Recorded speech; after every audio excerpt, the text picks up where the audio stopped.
on Sheridan, I'm Andrea Stathers. And I'm Justin Goulet. Today on Eye on Sheridan, Justin Trudeau heads west, Obama and Romney go head-to-head, and Syria is rocked by more violence. But first, did you know there's an election happening at Sheridan? It seems a lot of students are unaware about a vote that could affect how their money is spent and the services they receive. Miriam Godet has more. The Sheridan Student Union has called for a by-election across all three campuses in a search to fill the remaining Board of Director seats. We canvassed the student body to get their opinion on the preliminary campaign. I don't care because I feel like it's not going to change anything. I'm not aware of what the Board of Directors is. We sat down with the president of Student Union for more information. They're the direct representation of students in the Student Union. They set the direction for the organization and sort of determine what sort of benefits we offer. How are we helping students? How are we determining their needs? How are we serving those needs? So without them, we're really running blind. Student involvement is a big concern for the Student Union. Let's take a look at the numbers. The Board of Directors, which represents approximately 17,000 students across all three campuses, is supposed to consist of 4 representatives from Davis, 3 from Trafalgar, and 4 from HMC, equaling 11 in total. Last year's elections consisted of 4 representatives from Davis, 1 from Trafalgar, and 1 from HMC, equaling 6 in total, leaving the board short by 5 members.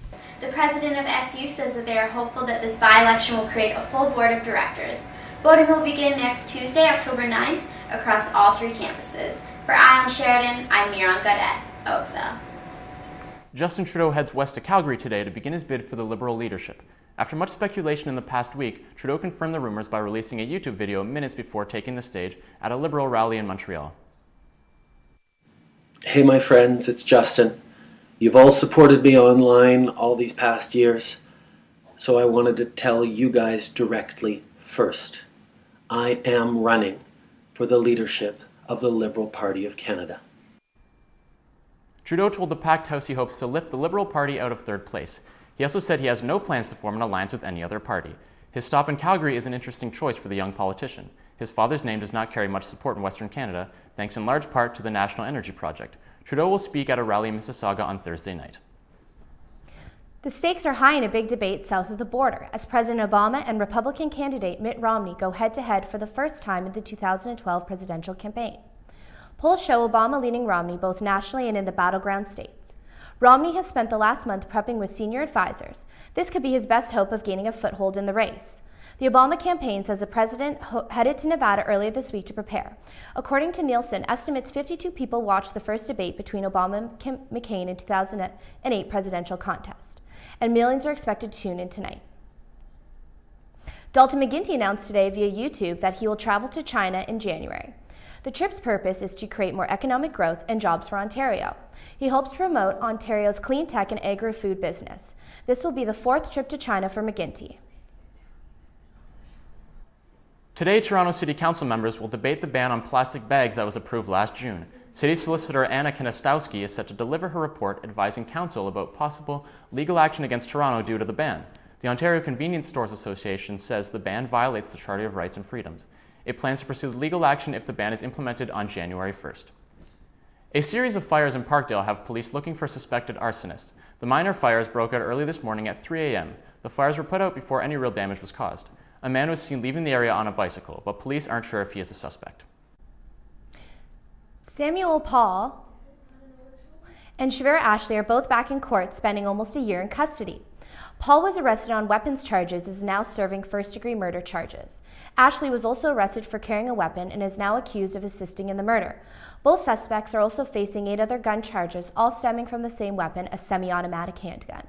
A warrant has been released for LaPrincia Palmer, who was with both men the night of the murder. She is wanted for the obstruction of justice and armed robbery in relation to the murder. Agriculture Minister Jerry Ritz is holding a news conference at the Canadian Food Inspection Agency's lab in Calgary. He will address the 13 cases of E. coli reported in Saskatchewan. It is not yet known if they are linked to a beef recall from XL Foods in Alberta.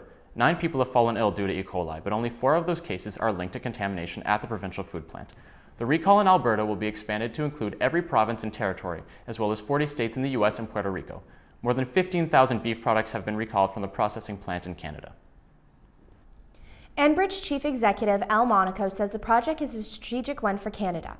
The company claims that without projects like Northern Gateway, producers won't be able to access Asian markets. With no access to the West Coast oil, producers will have to deal with surplus and discount prices in the Northern American market. Cable and media company Quebecor is buying back 30.5 million shares from pension fund Caisse de dépôt. As a result, Caisse's stake in the company has dropped over 20%. The deal will cost Quebecor Media more than $1 billion. A Caisse spokesperson says they will remain involved with the company. Quebecor Media is one of Quebec's top 5 private employers. A recent study finds that roughly 5 million travelers are expected to cross the border into the United States for cheaper flights this year. The report from the Conference Board of Canada says Canadian consumers pay up to 40% more for flights because of taxes and fees. It's urging the Canadian government and the airline industry to make prices more competitive. More violence in Syria this morning as 3 suicide bombers kill at least 31 people. 3 explosive-packed cars detonated near an officers' club in the northern city of Aleppo. The explosion caused massive destruction and trapped many civilians underneath the rubble. A Syrian government official says terrorists are responsible and the number of deaths will likely increase because of the many victims in critical condition. The bombs went off at Main Square in the government-controlled district of the city. The area has been increased fights between rebels and government forces in recent weeks. 2 helicopters have been outfitted with cameras to track a tidal bore in East China's Zhejiang province. The Qiantang rival tidal bore is the world's largest. It is caused by the moon's gravitational pull and the funnel shape of the Hangzhou. The helicopters will allow viewers to follow the front edge of the tidal wave. Local authorities have secured the area in preparation for the tidal bore's arrival. Thousands of tourists come to the city of Haining each year to watch the waves, which can be up to 9 meters high. Since 2005, 27 tourists have died in China in tidal bore-related incidents. A 19-year-old capuchin monkey is under house arrest after biting a young Florida man. The monkey, who goes by the name Mookie, was on a walk with his owner, Brad Berman, when a young couple asked to pet Mookie. A passing car startled Mookie, causing him to bite the young man on the shin.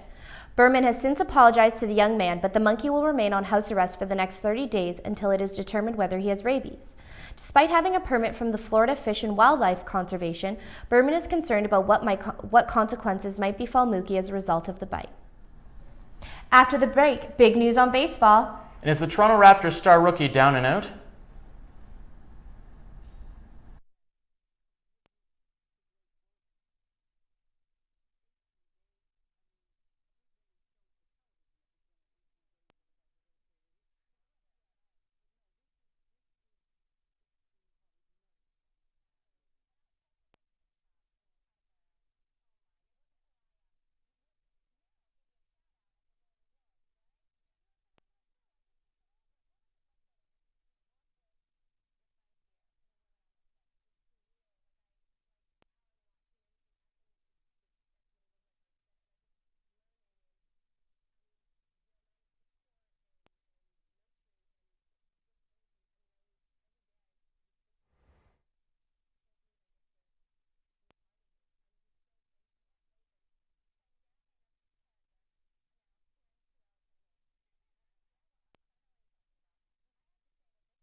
It is a heavy-hitting week for baseball fans. And how is the Raptors' new rookie doing in training camp? For all your sports news, here's Colin Mina. In an unexpected turn of events, it has come down to one final game to decide the American League West title. The Oakland Athletics go up against the Texas Rangers in what is sure to be a nail-biter.